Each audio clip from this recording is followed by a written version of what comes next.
Hello, good morning from the Hewitt Public Library. This is Miss Kay with Early Literacy Story Time. It's good to have you here this morning. Well, let's start with our hello friends. Are you ready? Hello friends, hello friends, hello friends. It's time to say hello. So good to see you. This week our story time is about bunny rabbits. And so I thought you might like this book. It's called the Snatchabook. Who's stealing all the stories? So this bunny rabbit in this story has a mystery to solve. I hope you enjoy it. The Snatchabook. Who's stealing all the stories? By Helen Docherty and Thomas Docherty.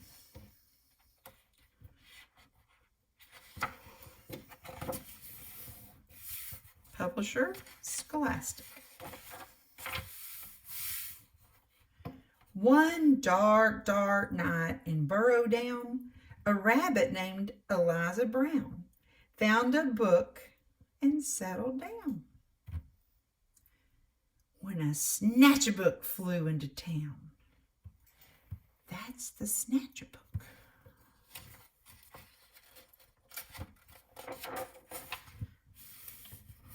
Oh, look at all the animals reading their stories at nighttime. In every house, in every bed, a bedtime book was being read. Oh, look up there. That Snatchabook is watching.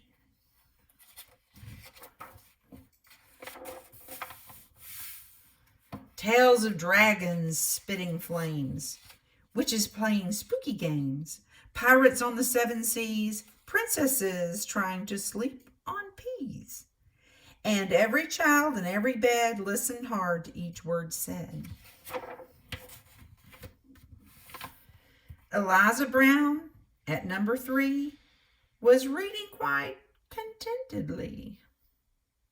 Her curtains opened just a chink. She barely had a chance to blink. Her storybook had just disappeared. Eliza found that very weird.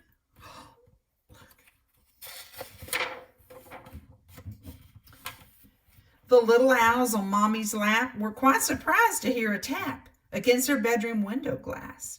Tap, tap. The noise came really fast. Before they'd even looked around, the book was gone without a sound. The wind blew wild across the sky. The smallest squirrel heard a cry. "What's that?" she whispered to her dad. But then, and this was really bad, before they'd had a chance to look, she'd lost her very favorite book. Oh, look at that.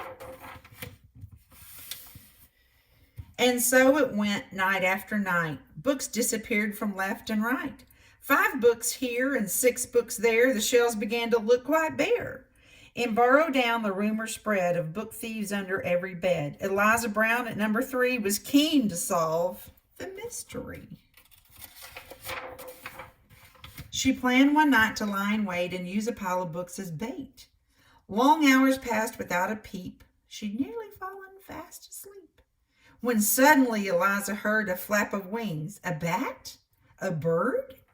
Eliza saw a shadow loom, enormous, right across her room. What kind of monster could it be? Eliza thought. You don't scare me. And yet her heart was beating fast. She'd have to face the thief at last.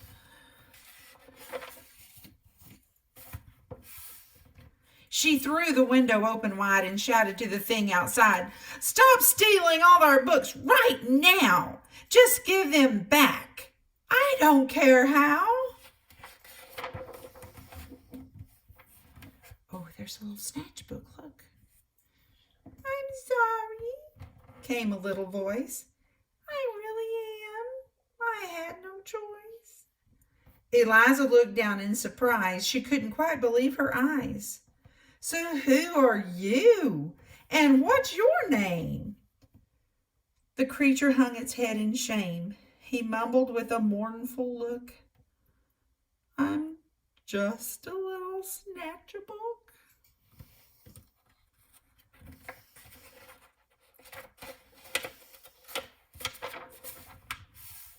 Eliza nodded solemnly. She set the creature on her knee. You can't just come and help yourself to every book on every shelf. A tear rolled from the creature's eye, and softly he began to cry. I know it's wrong, but can't you see? I've got no one to read to me. Eliza sighed. He looked so sad. If just he had a mom or dad to read him stories every night, well, then he might behave all right.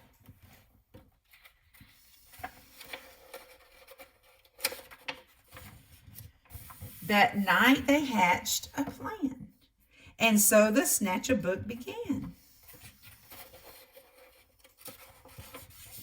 He gave back all the books he'd picked. Eliza Brown was very strict.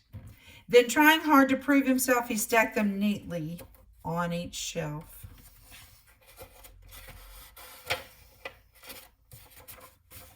And when he'd made his full amends, Eliza called on all her friends and told them how he'd worked all night to turn a wrong into a right.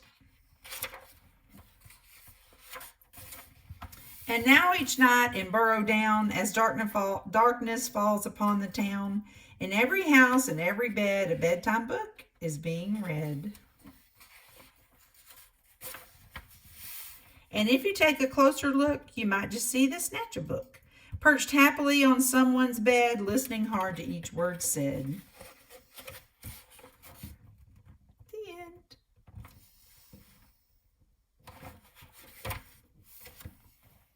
Well, boys and girls, I sure hope you enjoyed our story, The Snatchabook. Time to say goodbye. Let's go. Goodbye, friends. Goodbye, friends. Goodbye, friends. It's time to say goodbye. Bye-bye for now. Be sure to come by the library and get some books and ask to see me. I'd love to see you. You have a good week. Hi, my name is Kristen Davis, and I am so excited to be here talking to you. I am a speech-language pathologist, and I work at the Speech and Language Clinic at Baylor University. I'm happy to be collaborating with the library to bring you some helpful tips on building your child's language. By helping to build your child's language, you're also helping them establish that foundation that they need for when they are ready to read. One big way to help your child while learning to read is to show them that books are fun. Get them involved in reading. Choose books that interest them with fun pictures or books that you can do with silly voices.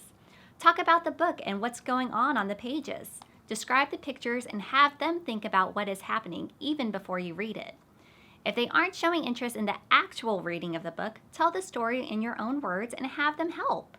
Even by doing this, you are still helping them build those foundational reading skills because you're helping them build their language.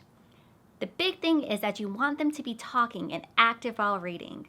Make it a special time with you two and help them foster that love of books.